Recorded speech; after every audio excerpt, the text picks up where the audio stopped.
The Code Committee has now published its further consultation on proposed changes to the Takeover Code.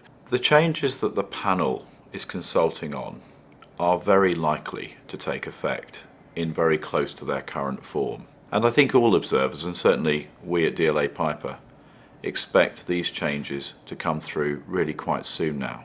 And it comes in the wake of the catalyst for change, which was the Kraft bid for Cadbury. So we've ended up with some changes to the code which luckily have ignored some of the more knee-jerk and political reactions and are focusing on the pragmatic changes.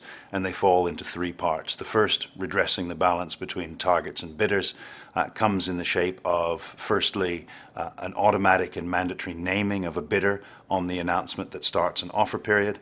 Secondly, a 28-day automatic put-up or shut-up requirement where a bidder has to clarify its intentions in relation to a bid for a target within 28 days. And then thirdly, a ban on deal protection of all sorts. One of the most significant changes that is contemplated is a broad general prohibition on what are called offer-related arrangements.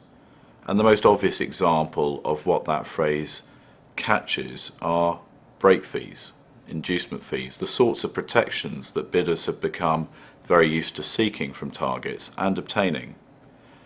And that poses a number of issues for bidders and for targets now. So, for example, targets may, with increasing confidence, and we are seeing this in the marketplace, resist demands from bidders for such measures. And the third instance of change is greater detail and clarity around a bidder's intentions, stemming directly from Kraft's statements about Summerdale, and the opportunity of employees and employee groups to comment on a lot of those proposals and intentions. Many commentators, in light of the proposed changes, are starting to ask themselves whether they go a little bit too far. Already, before those changes come into effect, we are advising clients to consider how they may affect the negotiation between parties. So, for example, we're seeing targets resist requests from bidders for things that are currently permitted but won't be soon.